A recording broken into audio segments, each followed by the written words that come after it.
Huertas. Él es economista, investigador histórico de los siglos XIX y XX y nos ofrece otra ponencia muy interesante: la estación de San Roque y las matuteras campos gibraltareñas. Fuerte aplauso.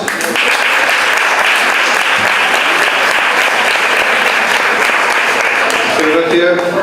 Le ha faltado una cosa, Jimenato. Esa es mi titulación, que ahora después de la jubilación pues hago el papel de jimenólogo, y todo aquello de lo que no se podía hablar en mi infancia pues poderla relucir, porque si no esa memoria se acaba. Como decía el alcalde, no se ha escrito nada sobre esto.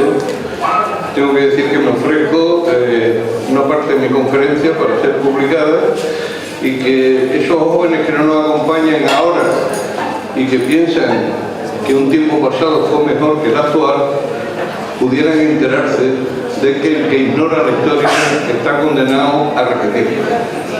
Y nuestros antepasados tuvieron guerras, y quizás por ignorar esos desastres tenemos ahora también las guerras en el presente. Voy a intentar hacer una exposición, voy a intentar concentraros a vosotras con el apoyo de las imágenes y hacer un recorrido muy rápido, pero muy didáctico desde el punto de vista histórico, para hacer una aproximación que, aunque fue un fenómeno masivo que se presentó después de la guerra, pero ha sido un tema endémico desde que existe la colonia de Gibraltar. Y ha habido mujeres a lo largo de los siglos XVIII, XIX y principios del XX que se han dedicado a este concepto, que a nivel local tiene distintas denominaciones. Y lo voy a explicar por qué. Yo soy aquel niño chiquitito que subía en los trenes, en el tren, el corto, llena, nosotros le llamamos recovera, y ahora diré por qué el término, lleno, donde estaban los gallos, las gallinas y los pavos en una redecilla en el pasillo. Los asientos eran de madera, no se podía andar en el pasillo por la cantidad de canastas, y a pesar de todo había un cojo, y digo cojo utilizando el lenguaje de entonces, ahora un discapacitado, que era el de Gaucín, vendiendo cortadillos de sidras. Todo el mercadillo ese existía en el interior del tren, entre los que iban a Algeciras, a la línea, y paraban aquí, hasta los que volvían en los intercambios que se efectuaban sobre productos de la recoba, que venían del medio rural, y el matute, que venía de Gibraltar. En Jimena, por dar cobertura a este término de recovera, porque era muy familiar, era como amparar ese comercio ilegal, darle ese amparo. Yo tengo que decir que yo no conocí y no conocimos los productos españoles, solo los conocíamos por la televisión en blanco y negro, hasta que cerraron la verja. A partir de entonces empezamos a conocer los productos españoles. Antes solo lo habíamos visto en televisión, antes solo nos suministrábamos de los productos de Gibraltar. Y aquí tiene que ver muchas las casualidades de que nos encontremos aquí. Por cierto, mi enhorabuena en la rehabilitación. Estuve hace 2 o 3 años ahí enfrente, que quedé con un historiador, con el Garbarri de los Barrios, y dije, qué lástima, se va a perder ese edificio, con toda la historia que alberga ese edificio. Por cierto, era el mes de agosto, a 40 y tantos grados ahí, y vendía un señor castaña. Y me acerqué y le digo, mire usted, no se le acerca a nadie, pero yo sí voy a ser solidario con usted. Digo, ¿de dónde trae las castañas tan pronto? Dice, la he comprado en el Alguacil. O sea que en el Alguacil ya, en agosto, hay que hacerlo. Bueno, pues toda la historia que estamos aquí presentes está en esta imagen que es, a ver si molesto, hasta aquí, ¿no pueden ver la pantalla? Sí, vale. Que representa ese primer metro cuadrado de la estación de San Roque, que dio lugar, porque aquí estamos hablando de 1899, de que en 1909 se constituyera alrededor de ese edificio toda una población que se reconoció como la estación de San Roque ya como población. Ahí comenzó la historia. Y esto se llamó el Loro, porque ahí había una venta que se llamaba El Loro. Y eso prosiguió hasta que ya en 1909 se dio la denominación de núcleo de población de San Roque. Pasamos, vamos a ir rápido porque si no, ya esto de la historia parroquial era un detalle.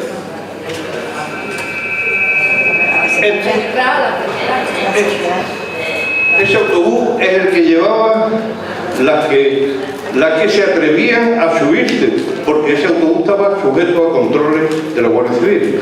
Los que no, andando por las veredas hasta llegar a Gibraltar, y sobre todo al volver que preferían ir andando para que no le quitaran lo que habían conseguido en Gibraltar. Pasamos rápido. Todo empieza, y esto me voy a poner en plan a lo que escucháis a Nieves con Costrina. ¿Por qué se perdió Gibraltar? Pues muy simple, porque se casó el rey Felipe IV con su sobrina, y estos ya venían de tiempo atrás haciendo lo mismo, con lo cual nació un tonto, que era el Carlos II, que le llamaban el hechizado. Era impotente, no podía tener hijos ya de toda esa confianza y tal, y se conforma una crisis internacional. La crisis internacional es porque el heredero de él se fija, vamos pasando, se fija en este niño de 13 años, ese es Felipe V. Mientras que, como era de los Borbones, y rompía la rama de los Austrias, los británicos apoyaron al de los Austrias. ¿Qué es lo que ocurre? El de los Austrias lo programa, pero en Portugal, fuera de España, y el Borbón aquí dentro de España. Entonces dicen los ingleses, así se va a unir la monarquía de los Borbones con España y Portugal, mandamos la flota, se van a Lisboa, y en Lisboa programan el rey, que sería Carlos III. Como no le hacen ni puñetero caso, dicen, vamos a tomar Cataluña. Van a Cataluña, y Cataluña dicen que no hay. Al volver para atrás intentan tomar Cádiz. Cádiz le dice que no hay. Y dice, coño, pues hay una roca y una piedra, vamos a tomarla. Y toma Gibraltar. Y toma Gibraltar el nombre del nuevo monarca español, que al final no fue. Pero una vez apropiado, la flota anglo-holandesa dijeron, se lo damos a la reina. Y esa frase de se la damos a la reina, se la dieron a la reina, y desde entonces, desde 1704, está ahí. Y esa es la razón de que se crea a continuación. Aquí tenemos la flota, aquí tenemos el castillo de Gibraltar. Siguiente, aquí tenemos el héroe del municipio, a Pedro Salinas, el último que abandonó Gibraltar, el alcalde de Gibraltar, y ahí se debe el nombre de Salinas a todo lo que es donde está el ayuntamiento de Redondo. Pasamos, y fijaros una cosa, y a continuación se crea San Roque. Fijaros que el escudo de Gibraltar y el de San Roque es prácticamente el mismo, solamente que tiene una corona, el de San Roque. Quiere decir que se traslada el municipio de Gibraltar a San Roque. ¿San Roque qué era? San Roque era una ermita. San Roque era una pequeña ermita de San Roque. Pasamos, que era con su leyenda y su perro y toda la historia. Esto ya lo reformaron después posteriormente para hacer la iglesia y le cambiaron el nombre porque como la iglesia de Gibraltar era Nuestra Señora la Coronada, pues esto tenía que ser también Nuestra Señora la Coronada. Y aquí se establece una población. ¿Qué ocurrió? Había 7.000 en Gibraltar. Salieron huyendo, todos menos 48 que se quedaron dentro. El resto fueron a la ermita de San Roque. Y unos menos fueron a la zona que hoy es los barrios y otras a la zona que es Algeciras. Seguimos. Y al final tienen que pasar un acuerdo. Y el acuerdo de Utrecht, que se habla mucho de él, ya significa una simbología porque ahí lo que hay es un caos tremendo entre la toma de la flota. ¿Y tal? ¿Por qué? Porque Gibraltar se llena de militares y ¿qué es lo que comen? Gibraltar no produce nada. Entonces tienen que salir fuera a robárselo a los que se han ido a San Roque. Y entonces al final, como al Carlos lo nombran rey del Imperio Sacro Romano, pues dicen los ingleses, vamos a firmar la paz con España. ¿Y qué pedimos a cambio? Pues pedimos Menorca y Gibraltar, y que nos lo dé definitivamente. Y nosotros reconocemos al Felipe V. Y así ocurrió, y se hace el Pacto de Utrecht, el Tratado de Utrecht. Si se ve en el Tratado de Utrecht, tiene cantidad ya de líneas que es cómo se regula el comercio entre Gibraltar y el entorno comarcal. Y ahí dice en el Tratado de Utrecht no podrá haber ninguna comunicación terrestre entre la península y Gibraltar. O sea, no puede haber nada. Dice, el comercio solo se suministrará material a Gibraltar en el caso en que por bloqueo marítimo o demás la gente se vaya a morir. Entonces, como buen cristiano, hay que socorrer. Pero hay que respetar los acuerdos con terceros, porque España prohíbe que entren productos moros y de judíos. Y entonces dice, ateniéndose a los acuerdos internacionales. Vale. Entonces tenemos en cuenta que España no va a abastecer absolutamente nada, salvo en situación límite, a Gibraltar. Todo lo contrario de lo que se estaba produciendo, porque es que ya el mismo momento en que se crea San Roque, en 1706, se declara como puerto libre, que no hay impuestos, para atraer todos esos víveres. Dice, y además, podemos traer también de nuestros enemigos, es decir, que los españoles podían suministrar a través del puerto. Y la cláusula al final es que los británicos a cambio conservarán el catolicismo y no impondrán otra religión en Gibraltar. Bueno, pues así transcurre el largo conflicto que va predominando posteriormente y que desemboca que ya cuando se crea San Roque se crea la primera unidad militar antes que la Guardia Civil, antes que los carabineros, para reprimir el contrabando. Y esto se llama los escopeteros de Tarifa. Los escopeteros de Tarifa, 1706, con mucha antelación. Vamos a ir pasando, ahí están los escopeteros, aquí está el tratado. Y aquí, ya pasado el tiempo, la constitución de Algeciras, aquello de Algeciras, y esto es los barrios. O sea, San Roque hereda el municipio de Gibraltar. ¿El municipio de Gibraltar cuál era? El municipio era todo el territorio alrededor del Peñón, hasta Tarifa, hasta Castellar y hasta el límite de Málaga. Eso lo hereda, menos Gibraltar, el territorio de Gibraltar, lo hereda San Roque. Pero ahora, ¿qué es lo que ocurre? Que se segrega Algeciras y se segregan los barrios. Pero Algeciras, como tiene puerto y tiene una fachada litoral grande, a los barrios le dan un trocito así. Pero en la recámara de atrás le dan muchísimas más hectáreas, pero son todos de alcornocales, que es el parque de los alcornocales. Entonces ya tenemos que se está poblando toda la zona del litoral. Y el intercambio está continuando y tal. Seguimos avanzando. España lo que hace es, vamos a impedir ya que entren más productos de Gibraltar. Empiezan y hacen una cadena de dos fortalezas, Santa Bárbara y San Felipe, que es ese tipo. Pero ahora recurre que España rompe la alianza, se hace amigo de Inglaterra y ahora es el enemigo de Francia. Y le dice a los llanitos, tirad inmediatamente toda esa fortaleza, que si no Napoleón os va a tomar el Peñón rápidamente. Y ahora se encargan los llanitos de destruir lo que habían construido los españoles para impedir el contrabando y todas las fechorías que hacen. Continuamos. Y estos son los restos de piedra y tal. Y aquí llegamos ya a la flota francesa que se establece en británica al lado, y los franceses al final no pueden tomar Gibraltar. Pero hay una familia que se establece allí momentos antes y va a ser clave en todo el campo de Gibraltar, que son los Larios. Los Larios se establecen justo en 1811. ¿Y qué es lo que pasa? Que Francia declara el bloqueo de todos los puertos de España, pero como ese no es español, es británico, por ahí entra y sale toda la mercancía a nivel española de exportación y de importación. Seguimos rápidamente. Aquí tenemos Larios, y qué casualidad, donde viven los Larios, tienen su casa en Gibraltar, todo el ayuntamiento. O sea, lo que mandaban los Larios ahí, y esto venía de La Rioja. Seguimos.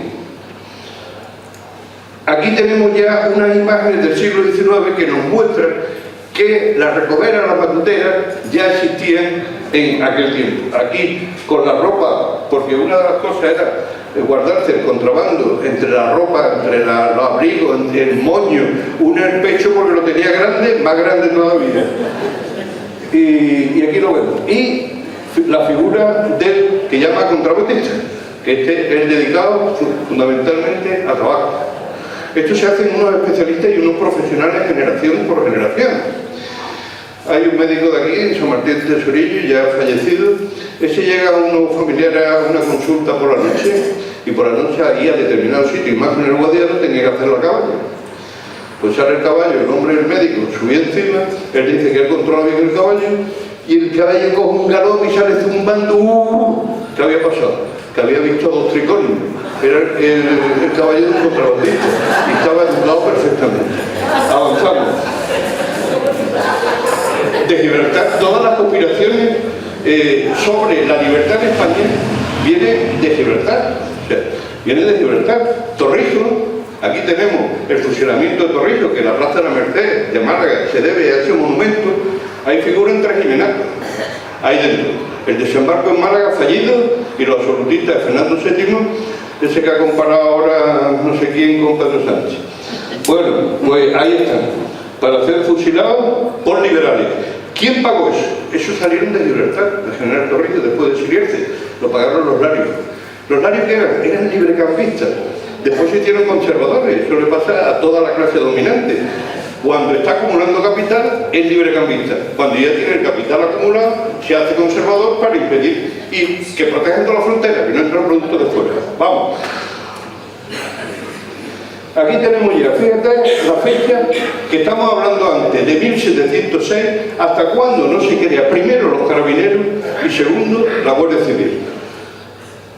El 29-42, que está en reajuste con distintas denominaciones, y en el 44 cuando se monta la Guardia Civil. Seguimos. Que hay que tener en cuenta que esta era la zona de mayor número de destacamentos de toda España de Guardia Civil y de Carabineros. La comandancia de Málaga dependía de Estepona.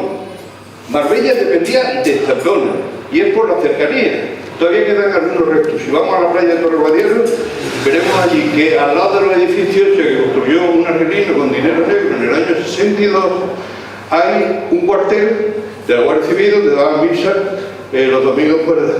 Y hay unos metros más allá, unos restos que eran de un importante cuartel de carabineros. La poca distancia que había, y tenían todo el litoral para controlar todo eso que salía de Gibraltar. Y aquí tenemos aquí atrás. Tenemos que en 1868 ocurre el traspaso de todos los terrenos del campo de Gibraltar, que era el latifundio de Medina Sidonia, a los larios, que se establecen ahí en la casita de campo, en San Martín del Tesorillo, que es más o menos la capitalidad. Y eso tiene una importancia histórica. Ahora el ayuntamiento se ha constituido ahí, pero ese edificio tiene una historia impresionante. Vamos a seguir hacia adelante. Seguimos hacia adelante. Llega el ferrocarril. El ferrocarril va a cambiar todo el panorama. También es una casualidad de que aquí hay una estación de tren. ¿Por qué? Porque los proyectos estuvieron durante 20 años dándole vuelta. Algeciras, Jerez, Algeciras, Málaga, Cádiz. Hasta que al final tomaron Algeciras, Ronda, Bobadilla. ¿Y a quién se lo debe? Se lo debe a dos. A un político que era Cánovas del Castillo, malagueño, y a otro que era Carlos Larios. ¿Por qué? Porque esos terrenos pasaban el 80% por propiedad de los Larios. Y los Larios no ponían ningún euro, ninguna peseta o lo que fuera la moneda de aquellos, porque lo ponían todo capital inglés. Pero ¿cuál era el problema? El problema era que el ejército español no se fiaba de que la línea acabara más allá de Gibraltar, de San Roque, y por eso vetaron todas las líneas que no estuvieran aquí, y a continuación Algeciras, para que si hubiera una invasión británica en un futuro, no utilizaran la vía del tren para penetrar rápidamente en el interior de España. Y eso hizo que fracasara la línea del ramal de Estación de San Roque hasta la línea, porque en la línea, en el Istmo, había una fábrica muy importante de corcho de los Larios, que daban salida a todo esto. Es lo único que los Larios no pudieron conseguir por el ejército. Y después porque los Larios tenían enorme interés en desarrollar la línea, pero que pasara de San Pablo de Uceite a Tesorillo, porque por ahí es por donde tenían ellos las grandes producciones. No la dejaron porque también consideraron que era un peligro. Entonces, aquí está la fábrica tan impresionante que tuvieron los Larios, donde a principios del siglo tenían energía eléctrica, cosa que no había en ningún sitio en la comarca del Campo de Gibraltar. Y esta era la línea de San Pablo de Uceite que querían conducir hasta Martín del Tesorillo. Este es el que puso todo el capital, el británico, y aquel es lo que puso los enchufes políticos con los Cánovas del Castillo y el rey Alfonso XII. Seguimos. Se cogió la vía más accidentada y con el mayor costo que podía tener. Hay que tener en cuenta la orografía tan tremendo que es pasar desde cero al nivel del mar a pasar a los 900 y pico de metros de altura. Eso obligó, teniendo en cuenta que en aquella época no había maquinaria, la realización de 14 túneles picando, y la construcción de puentes de unos 400 metros de altura como ese de San Pablo Gaucio. Bueno, pues hay un tramo que son 2,5 kilómetros en línea recta. En el tren son 14,8. Los zigzags que tiene para unir esos dos por la accidentalidad de la obra. Eso hizo que el primer tramo que acabó fue Algeciras-Jimena, y el segundo fue Ronda-Bobadilla, y el tercero fue Jimena-Ronda, que era totalmente el accidentado. Y vamos. Y aquí tenemos el día de la inauguración. El día de la inauguración viene el obispo de Gibraltar a darte la bendición Urbi et Orbi al tren. 7.000 personas se concentran en la esplanada del tren. El tren sale, van políticos dentro de Gibraltar, de San Roque y de Algeciras y de Cádiz, y diputados. Pasan por esta estación, no se paran. Se corre, en la siguiente, Medinaceli, no se para. Por cierto, Medinaceli se monta como estación porque allí está la duquesa. Y una de las fugas, cuando el Alfonso XIII repetía con su reina lo que Juan Carlos hizo con Sofía, pues se venía aquí a la Almoraima a despejarse. Ya ven, un sitio normalmente con una población de castas. En fin, aquí tenemos la estación de Jimena. Al salir de Castellar, donde se tienen que parar porque es que Castellar, que ahora no existe ya como estación, era la de San Martín del Tesorillo, y allí iban todos los productos desde San Martín del Tesorillo de los Larios, y toda la población se fue allí. De allí recibían el correo y demás. Está por debajo del castillo, porque veremos una estación que está a pie y no tiene comunicación con el castillo. ¿Cómo se llama aquello de Castellar de la Frontera? Para matarse subiendo por arriba. Y esta va de Jimena. Jimena, como era final de trayecto, pues ya ven, en 1890 llega el tren lo más revolucionario que había por aquel entonces. El día anterior se proclama día de fiesta. Hay corrida de toros, y las corridas de toros, los toros que se maten son para los pobres, en beneficio de los pobres y de los huérfanos del pueblo. Y las campanas de la iglesia estarán 24 horas tocando con antelación, para dormir. Y llega aquí, y aquí vemos este público aquí concentrado, que por cierto llega con enorme retraso, porque entre el tramo de Castellar con Jimena, una vaca se ha quedado dormida encima de la raíles.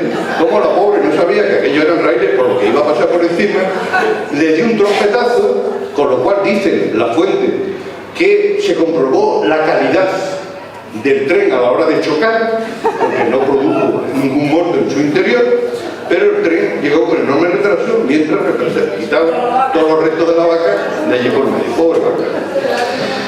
Y llega Jimena. Y Jimena, bueno, orquesta una orquesta, una banda de música, cuando en Jimena no ha habido nunca banda de música. La banda de música era de San Roque, y aparece allí la banda de música cantando, tocando el himno, la marcha real, pum, pum, pum, pum, pum, y allí acaba el proyecto. En el momento en que está tomado esta fotografía, que estamos hablando de 1990 esto, eso fue encontrado en 1975 en un contenedor de basura en Algeciras. Y casualmente fue un ferroviario que pasaba por allí y estaba viendo de la casa de un notario, que se había muerto el notario, y estaban sacando papeles de allí, empezó a husmear y se encuentra con esta joya de la foto de 1890. Bueno, pues ya se van todos, pero aquí llega la banda de San Roque y el ayuntamiento de Jimena no lo ha pagado y tal.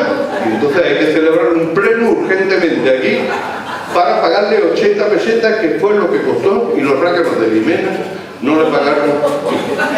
Seguimos los fondos. Y cuando acaba ese recorrido ya hasta Bobadilla, dices que no hemos olvidado de la gente de Gibraltar, que el tren no llega allí y la gente quiere, porque la concesión va unida a la realización de dos hoteles, que es el Reina Cristina y el Reina Victoria en Ronda. Y ahí los españoles no tienen dinero, es para los llanitos, que son los que tienen que por cierto, el nombre llanito puede provocar, por el tema que comentaste antes, alguna interpretación, que ellos no quieren en absoluto que se le llamen los llanitos. ¿Cómo se llaman los llanitos a un peñasco que no tiene ningún llano? Pues tiene una interpretación. Si me la saqué de la lengua, lo digo más tarde. Aquí está el tren que va hasta el puerto. Se monta desde la estación de Algeciras hasta el puerto un tren. Y esto es de madera. Bueno, el suelo es de madera. Y aparece que en la concesión del tren van incluidos otras marcas: el Margarita, el Elvira y el Aline. Eso va unido y trae a toda la gente de Gibraltar para coger el tren de ahí. Pero resulta que ahí no hay controles de frontera. Entonces el contrabandeo por aquí es impresionante. Y por eso hay muchas recoveras que no solamente iban a Algeciras, a la línea, sino que también iban a Algeciras. Y el punto de coger la Valenciana, que no los autobuses de aquel entonces, era un punto crucial. Vamos rápido, que nos amanece. Y aquí están los dos trenes que fundamentalmente toman la recogida: el Correo y el Costo. Este es el Costo. Yo venía aquí a examinarme, porque claro, en Jimena no había instituto, al decir, mi temor no solamente era el mercadillo que había, que no se cabía en el interior del Costo, pero era el único que llegaba antes de las 8, que tenía yo el primer examen. Pero el problema era el maquinista, que tú no tenías entonces seguridad de la hora de llegada del tren. ¿Por la tecnología? No. De pronto el tren se paraba, tú asomas a la ventanilla: ¿qué le pasa al tren? ¿Qué le pasa al tren? Es que el maquinista había visto unas lechugas allí en el fondo y se había bajado del tren a coger las lechugas, y encima se las vendía a la matutera que estaba en el interior del tren. Pasamos. Eso lo he vivido yo. Aquí están los dos grandes hoteles donde esto se llena de llanitos, y los llanitos llegan allí a pagar con especie de lo que han sacado de Gibraltar, van pagando ahí y van generando todo el tema del contrabandeo con carácter comarcal. Seguimos. Aquí tenemos, a ver, claro, si España está imposibilitado de tener comunicaciones con Gibraltar terrestre, bueno, ya no solamente se han apoderado del Peñón, sino que además ya se han apoderado de un trozo de terreno en el cual en 1909 dice: ese terreno es nuestro. Ese es el llanito. Ese es el llanito. ¿Y por qué le llaman llanito? Porque cuando cierran los burdeles de Gibraltar, allí tienen las citas a ciegas con gente de la línea en el intercambio de prostitución sexual. Seguimos avanzando.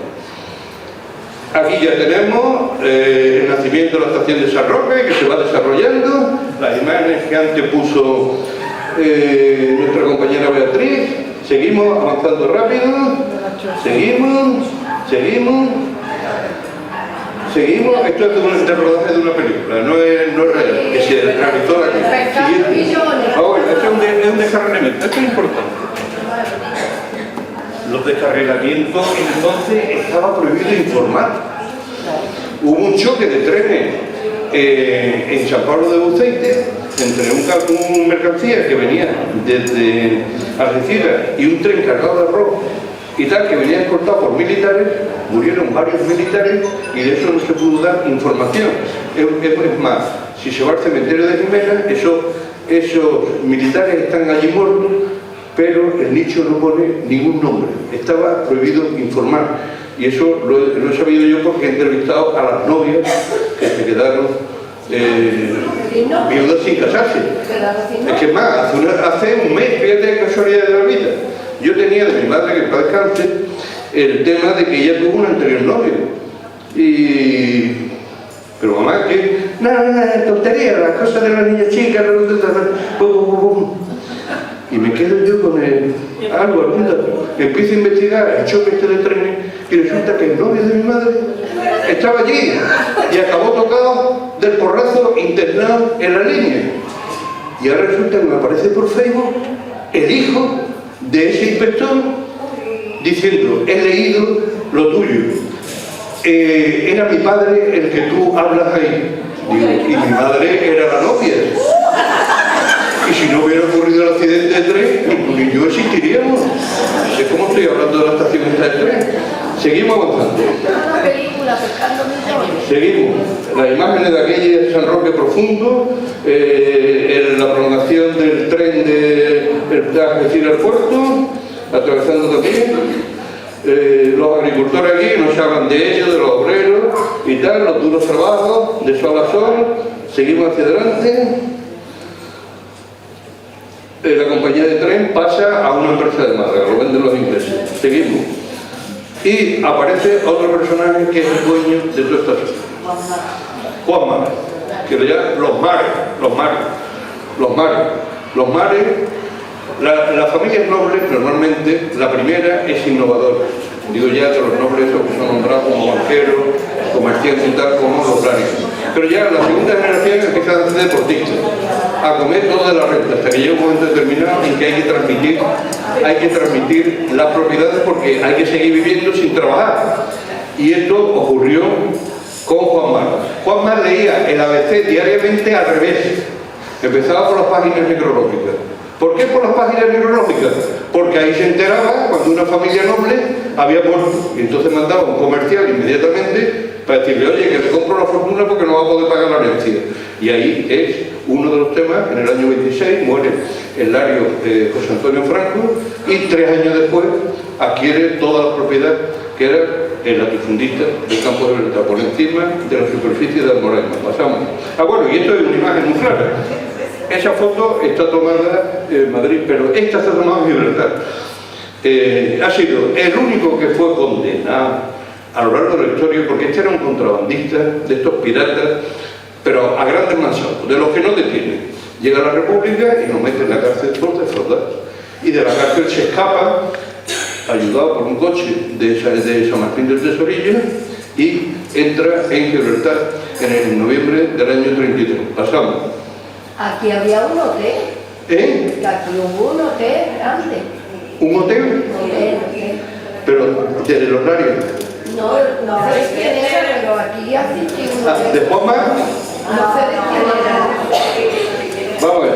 Ahí cuando llega la República, bueno, pues la exaltación, la alegría, ha acabado ya la monarquía, ha callado la dictadura Primo de Rivera, vamos a empezar a vivir bien, vamos a empezar a vivir en condiciones, y resulta que está la crisis internacional del crack de 1929 y encima el ascenso del fascismo en toda Europa. Bueno, pues aquí hay una sanroqueña aquí al lado que celebraban los carnavales, en la foto está de aquí, en la época de la República, que alguien ha coloreado posteriormente y da un poco esa imagen de lo que representó la República para las mujeres y para los maestros y la enseñanza. Seguimos avanzando. Bueno, tienen lugar las elecciones de febrero del año 36. Febrero del año 36, donde la derecha pensaba que iba a ganar. ¿Qué es lo que ocurre? Que pierde las elecciones. Y aquí tengo los datos porcentuales como tanto. Se ha cuestionado esto por los revisionistas de la historia de ahora. Los porcentajes de votos. Mira, ahí tenéis la línea de la Concepción, donde vota el 90% la candidatura del Frente Popular, que no era de izquierda, era republicana, pero con la gente de izquierda dentro. En San Roque, vamos a cuánto en San Roque. 87. 87,2%. Ese es el resultado escrutado. Bueno, pues como pierde las elecciones, ¿qué hay que hacer? Y como toda la tradición del siglo XIX y toda la historia, un golpe de Estado. Pero este golpe de Estado no es como los golpes de Estado anteriores. Esto tiene que ser un golpe de Estado que hay que cortar de raíz lo que son generaciones enteras que han alumbrado en el liberticida para ellos y que hay que imponer una ideología africanista como las que tenían los cuarteles en las colonias españolas y en las ciudades de Ceuta y Melilla. Siguiente. Y ahí la importancia de San Martín del Tesorillo, y ahí la importancia de Juan Mar. Aquí está el inicio de la sublevación. Franco aquella noche recorre toda la zona atlántica, él está en Canarias y llega a Tetuán. ¿En qué avión llega? En este. Ese avión, ¿quién lo paga? Juan Mar. Juan Mar estaba detrás del golpe. ¿Y de dónde sale ese dinero? Pues sale de San Martín del Tesorillo, de aquí, y no lo ha dicho la historia. Y le pilla a Raimundo Burguera, el administrador de Juan Mar en Tetuán, allí justo donde llega el avión, porque hay que pagarle a los ingleses a Tocateje, que es un avión alquilado. Seguimos. Y aquí, pues, una recovera. Esta era la de las trencitas, la recovera. Esta es la señora en el año 2022. Me va contando qué fueron esos días aquí en el campo de Gibraltar. Cómo lo vivió la niña, que después fue recovera, y esa señora cómo con una mente increíble, con 93 años, la saco aquí en esta biografía. Ahora después regalaré también una revista, no lo puedo regalar porque lo he comprado a los que no somos famosos como y tal, tenemos que comprar los libros en la librería, pero no hacen rebaja y así podemos ofrecerlo más bajo de precio a la gente. Aquí está la biografía de esta mujer y recojo también una biografía de una sanroqueña, que a lo mejor muchas de las que sois ahí sois hija producto de esa matrona que hubo, María Teresa. María Teresa, pues aquí la voy a sacar, pero nadie supo que también participó de Recovera y lo que le pasó a su familia. Venga, siguiente. Y el marido, se conocía a ella y a su marido. Esto es, la señora me cuenta que a ella le pilla, ellos no saben nada de que se han sublevado las tropas en África. Ellos van a la feria de la línea aquella mañana, todos arregladillos, estrenando ropa. Y cuando están allí, ellos no saben que han entrado, han desembarcado, los llamados moros de Franco, en Algeciras, y han ido a tomar el cuartel de la línea, pero el cuartel de la línea es leal a la República, y ha rechazado la ocupación por parte de los moros y no se integra en la sublevación. Y entonces empiezan los moros a salir a la calle y en ese momento los niños están esperando, los gigantes y cabezudos, que salgan.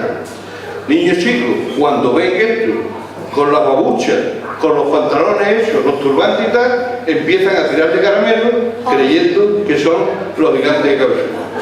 Pero los mayores, que ya sabían la intentona de toda esta gente y que estas eran los golpistas, empiezan a tirar macetas desde las ventanas. Y entonces una ráfaga de metralleta empieza y le digo, pasionaria. Pues se llamaba pasionaria, pero no tiene nada que ver con la pasionaria comunista. Y digo, pasionaria, ¿y tú qué veías? Sangre, mucha sangre. ¿Pero de qué? De personas, mujeres, niños, todo en el suelo, todo. Digo, ¿y tú? Mi madre corriendo con la mano y yo con la trencita corriendo con mi hermano el pequeño. Pues esa era una descripción del 19 y ya después me estuvo todo el recorrido que aquí se condensa en cantidad de fotos. Y en la ocupación empiezan ya hacer una represión sistemática, porque la línea no solamente una represión de izquierda, sino de la masonería. Es decir, ¿y por qué esa la masonería si ellos no eran de izquierda? Pues la masonería es porque a Franco le habían negado el ingreso en la masonería de Tetuán en el año 27. Y este personaje traumático, traumático y demás, se vengó, porque encima el mismo día se lo conceden a su hermano Ramón, el ingreso en la masonería.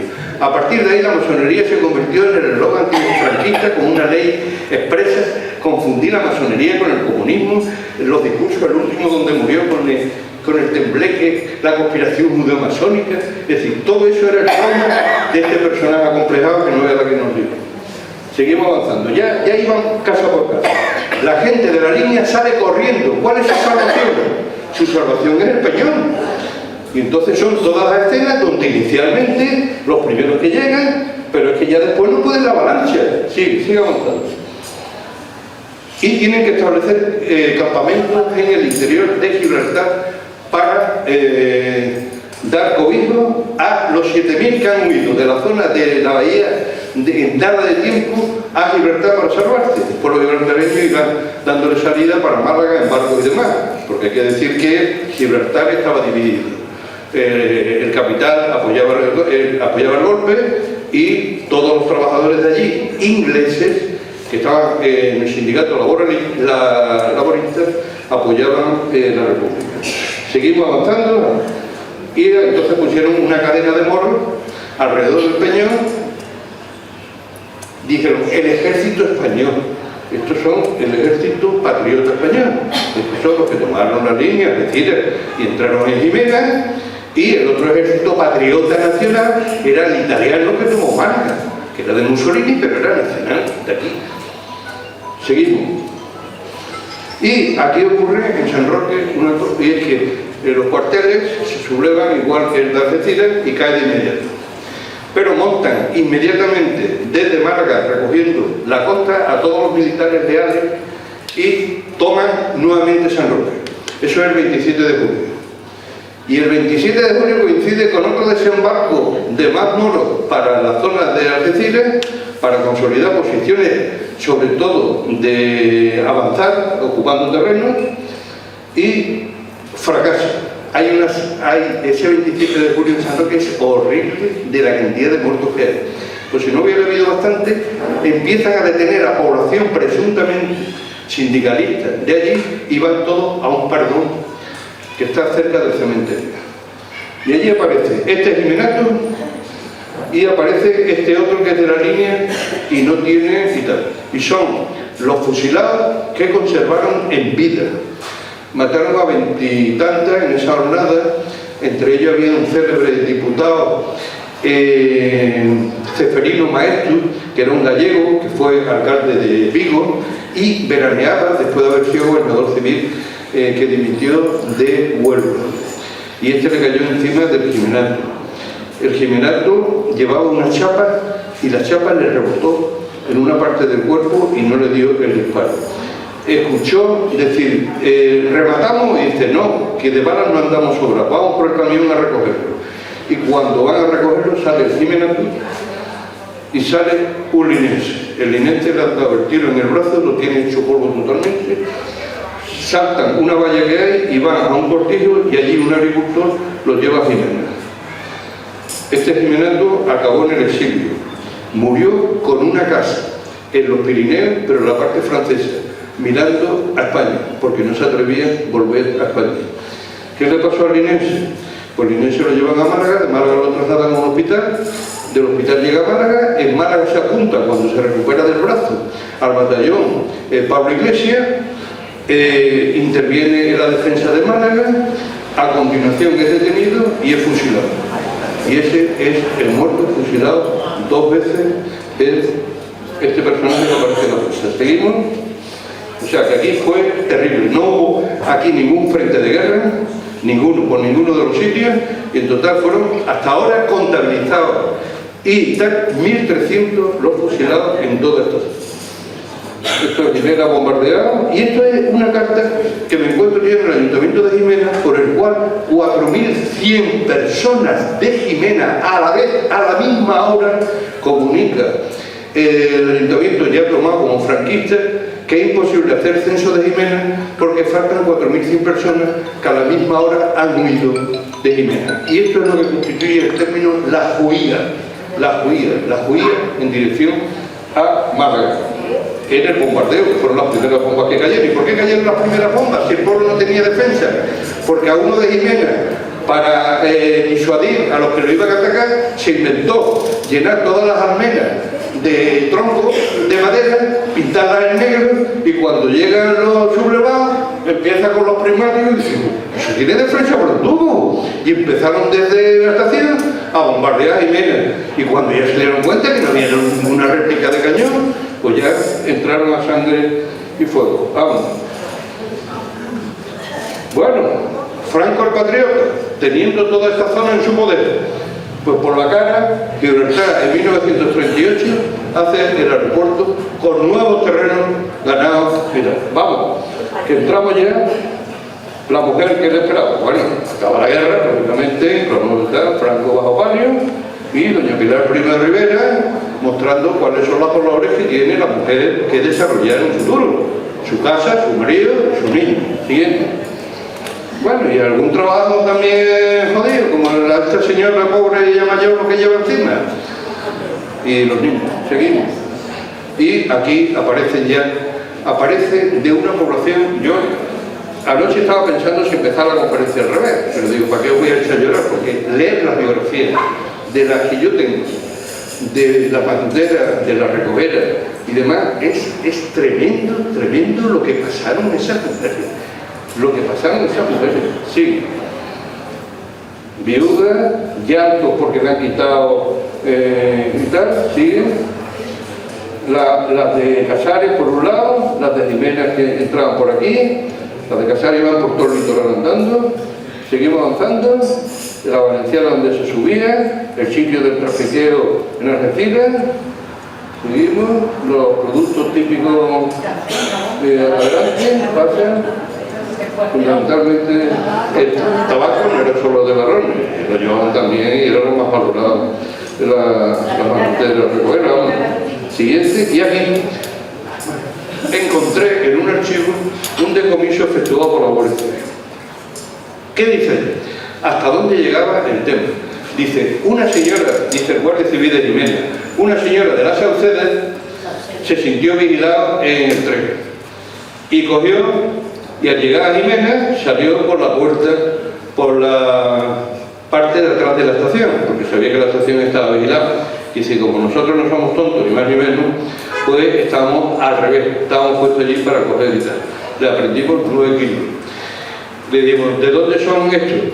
Yo no lo sé de quién eran, porque yo lo he comprado en el tren en pequeño y tal. ¿Y a dónde lo lleva usted? Mi marido está con una enfermedad terminal y para sacar un dinerito, yo vivo en el Saucedo y hasta allí para pagarme el tema del billete. Y dice, bueno, pues esto es contrabando, esto es gravísimo. Su documentación. Dice, yo no llevo documentación. Dice, todavía más grave. Oiga, usted que está aquí, venga para acá. ¿De dónde es? De Teba. Firme usted el levantamiento de acta que realice. Dice, pero si yo no sé firmar. Ponga usted dedo, venga, firmado. Ya está la señora esta y pasó a la cárcel. Sigue, paso siguiente. Esto, bueno, el fenómeno, además que se da en la zona, es el siguiente. Y es que no solamente existían, pasa al siguiente, la cartilla de racionamiento, aquí. La cartilla de racionamiento, pasa al anterior. Sino que existía un salvaguarda para poder salir del pueblo. Es decir, tú no podías salir de tu pueblo si no tenías un certificado del gobierno militar, que además lo hacía con graduaciones. Tú puedes salir, solo te puedes mover en tu término municipal, solo te puedes mover en tu término municipal y los colindantes, solo te puedes mover entre estos y la comarca. Y eso necesitaba estar. Las manteras se tiraban todo esto por encima. ¿Por qué? Porque era el hambre de la casa. Era el hambre. Eran los niños que tenían. Eran las enfermedades donde le negaban las medicinas porque tenía la etiqueta de rojo. Había en Jimena un comité de abasto que señalaba a toda la familia de los Rojos de Jimena para que fuera imposible poder acceder a algún tipo de trabajo. Entonces estaban condenados a sobrevivir a través de eso, con el coste tan tremendo que le podía significar depresión y todo lo otro. Hay una que se mete la coge en Ronda, porque hace todo el recorrido hasta Ronda, Ronda pagan mejor, y allí hay unos chorizos muy buenos que venden mejor allí, se lo quitan todo, lo mete en la cárcel, pero le dice, y mis 10 hijos, habló con un aguacilillo por allí, los 10 hijos estaban allí, al día siguiente metió en la cárcel con ella, al tercer día no le podían dar de comer tanto, y lo pusieron en la calle. O sea, así se le iban arreglando para saltar y tal. Cuando se hablaba aquí sobre el tema, dice una de las declaraciones, dice, si te dejabas tocar, a lo mejor podías pasar. Fíjate, ya en aquella época, si te dejabas tocar. ¿Y por qué? Bueno, pues se monta una red por parte de particulares que llegaban al tren y cobraban un duro a cada matutera para pasárselo a la Guardia Civil, y le pagaban a la Guardia Civil. En aquella época cayeron 40 guardias civiles que estaban en todo el mercado negro de quitarle a la recobera, de cobrar de la recobera, es decir, toda la mafia. Empezó un despliegue, porque el despliegue es que coincide la etapa horrible de la matutera con la guerrilla. La guerrilla se recrudece en esta zona después de la guerra civil. Es decir, en Jimena llegaba a decir, un atestado que me encontró la Guardia Civil, imposible detener a todos los que colaboran con la guerrilla, porque calculamos que al menos son 500, y esto podría generar un conflicto grave. Entonces, pero en todas las declaraciones que se recogen en la recogida, tengo la instrucción de la Guardia Civil, que había que llamarlos forajidos y bandidos a los de la sierra. Ninguna de estas mujeres dijo que jamás alguien de la sierra le había quitado algo incluso para sobrevivir, sino la más temerosa que había cobrado, que le vendía los productos para su supervivencia, aunque ella aseguraba que no tenía ninguna afinidad ideológica, como una afinidad ideológica con un padre fusilado y un marido fusilado, pues ya la afinidad ideológica seguimos. Y empieza a establecerse, después de la caída de la guerrilla, una malla en la carretera que sirve como presión para acabar con las matuteras. Pero fíjate, lo hacen por la carretera como si las matuteras fueran por la carretera, iban por los caminos.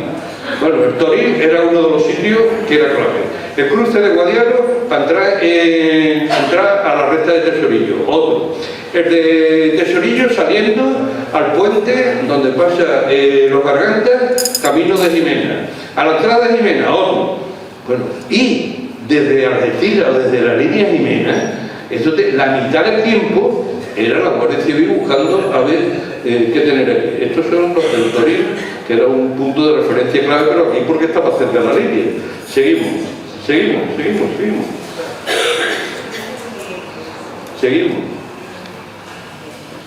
Esta lo he puesto en blanco porque esta señora no aparece por ningún sitio. Esta fue fusilada el 13 de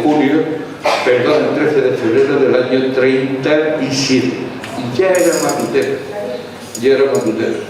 Espero que como él localicé el año, localizamos, estuvimos trabajando una fosa aquí en el cementerio de San Roque, donde estaba el farmacéutico de Jimena, 2 hijos y la empleada del hogar. Esperemos que esta mujer fue fusilada por un tendero que le acusó de intentar violentar al personaje, que el personaje le negó el trueque de una alpargata por dinero republicano o por permuta de productos.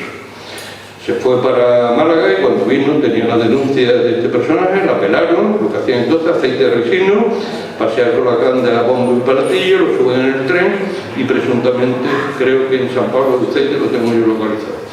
Esta ya era recobera y era anterior a la posguerra. ¿En qué año fue? Esta Ángeles Vázquez es otro tema también sobre esto que hay que especificar. La miseria en la posguerra fue tan tremenda pero no solamente clases desfavorecidas, porque en la República, vuelvo a insistir, desde febrero hasta que tiene en su lugar la sublevación militar, no hay ningún ministro, ni socialista, ni comunista, ni anarquista. Son todo lo que hoy se consideraría de centro político, por tanto una excusa de la historia inventada. Esta mujer, por ejemplo, era la mujer de un empresario de Jimena, que era el empresario de la harina. El empresario de la harina no estaba afiliado a ningún partido político. El empresario de la harina sí no era de los beatos de la Iglesia y no quiso que la muerte de su padre fuera con un acto religioso, y eso le costó la vida, porque cuando tenía el vecino de al lado y le dice Pascual, vete que lo que viene es muy malo, llévate a tu mujer y a tus niños. Y dice, pero yo qué he hecho, yo no he hecho nada, vete que lo que viene es muy malo.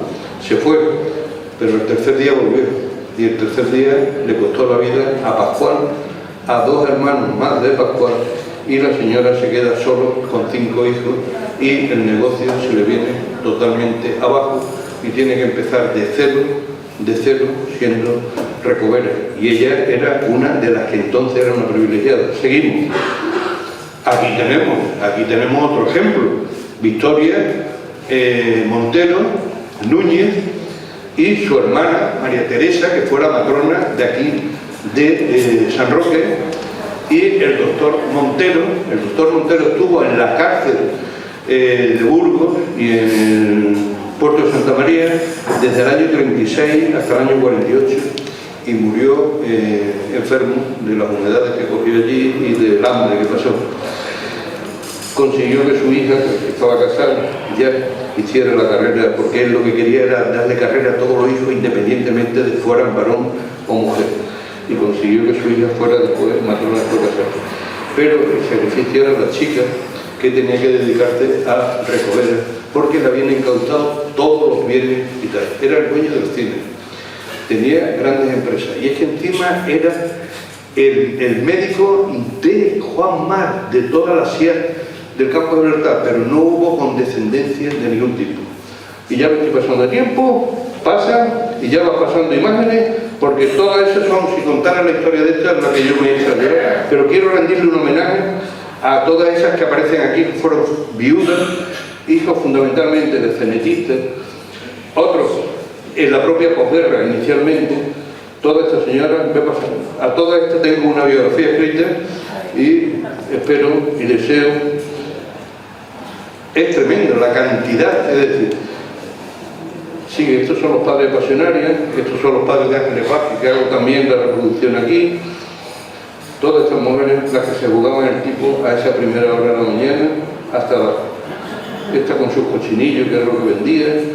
Este es el único varón que me encuentro de aquella época, de pequeños, de minoristas, sigue. Y esto era el fisco. El fisco era un día trágico en el campo de Libertad. ¿Qué era el fisco? Pues el fisco era cuando se presentaban los de Hacienda. Cuando se presentaban los de Hacienda, el pueblo entero se cerraba. Y entonces iban los funcionarios de Hacienda con la Guardia Civil, con los escopetones. ¡Oh! ¡Aquí hay una tienda! ¡Oh! Pero como los de Hacienda tenían poco tiempo, pues claro, entre levantar las pelotas y tal, se libraban. Pero los 2 días de pánico en toda esta zona eran el día que venía el fisco, que se cerraba todo el pueblo y nadie salía a la calle, y el día en que había un incendio forestal, porque en los montes, porque antes no había dispositivos, y entonces sacaban a la gente, a los varones que estaban en la calle o en los bares, entonces cerraban todo se cerraba, porque el que iba a un fuego no se sabía cuándo iba a volver los días después. Sí. Y en el año 1959 tiene lugar que el régimen de Franco dice, el régimen, no Franco, que de economía no sabía nada, esto no tira para adelante, esto estamos peor que antes de la guerra, la imagen internacional es nefasta, Europa se está constituyendo como comunidad y es un polo de desarrollo, y aquí hay que tomar medidas. Y se le ocurre ni más ni menos de un plan de liberalización, como antes había sido Turquía, solo producir para el interior, no midieron los costes, y ahora se liberaliza porque falta el dinero, porque no hay divisa. ¿Y qué es lo que ocurre? Siguiente. pues que 2 millones de españoles se van para Alemania, se van a Suiza, y muchos de ellos familiares de Matutera, y empiezan lo que Franco necesitaba, que divisa, que mandaran divisas. Y de ahí que esto representara también ya ingresos a estas mujeres que ya estaban en una edad avanzada y empezaron a cerrar tiendas. Y aquí he puesto una paradoja, porque los niños chicos éramos como en todos los pueblos. Y entonces hubo una campaña en aquella época, 25 años de paz, pregonaba Fraga Iván, porque Franco ya no estaba con el coco. Bueno, pues los niños de Jiménez les digo, 25 años para Alemania zumbando. Y entonces colocábamos los carteles de esto ahí al lado. Siempre le sacamos algún reflejo. España nunca había tenido paz en todo ese periodo. Hay que ver que acaba la guerra y que empieza el tema de la guerrilla, acaba la guerrilla y después tiene lugar la guerra de Sidini. De la guerra de Sidini no se habla absolutamente nada. Gente San Roque estuvo allí, como de Jimena, y se calcula que hay más de 500 muertos y no hay ningún inventario de todo eso. Nos hemos entregado como un famoso futbolista que hubo cerca. Eso representó un palo. Y lo siguiente fue el cierre de Gibraltar. El año 69 ya con el cierre total y la imposibilidad de sacar productos, se acaba. Pero ¿qué es lo que ocurre? Empieza una depresión comarcal aquí tremenda. Nos hicieron subir los precios de los sellos para pagar a los currantes que habían dejado de trabajar. En vez de 2 pesetas valía 2,50. ¿La 2,50 de qué? No era de la inflación, era para pagar los de Gibraltar. Los de Gibraltar se tuvieron que ir todos a Alemania, a Suiza y tal, porque no volvieron a encontrar trabajo. La población de la línea de la Concepción perdió más de 20.000 habitantes en nada de tiempo. La línea no se recupera en población, lo estoy comprobando por los padrones, 22 años después. Hasta 22 años después no se recupera. Pero yo he estado en la línea de aquella época y la Tunara era un sitio donde se había expandido la droga consumida de toda una generación entera que acabó de yonki, que todavía no se sabía los efectos perversos que tenía el caballo, la heroína. Eso lo he vivido yo en las miserias de viviendas de Laja que estaban recorridos por todo la Tunara. Y llegamos hasta el día de hoy, donde el Loro se ha transformado, que tenemos aquí la nueva estación. Afortunadamente se ha recuperado esto como equipamiento, que tenemos el acuerdo que nos ha anunciado el alcalde, que se ha cerrado y es la utilización conjunta de la base, sin reconocer que es suelo británico, pero hay que ver en cuenta desde 1703 hasta la actualidad Gibraltar, todo lo que se ha expandido hacia la zona de. Y como se dice, colorín colorado, esta historia que acabo de contar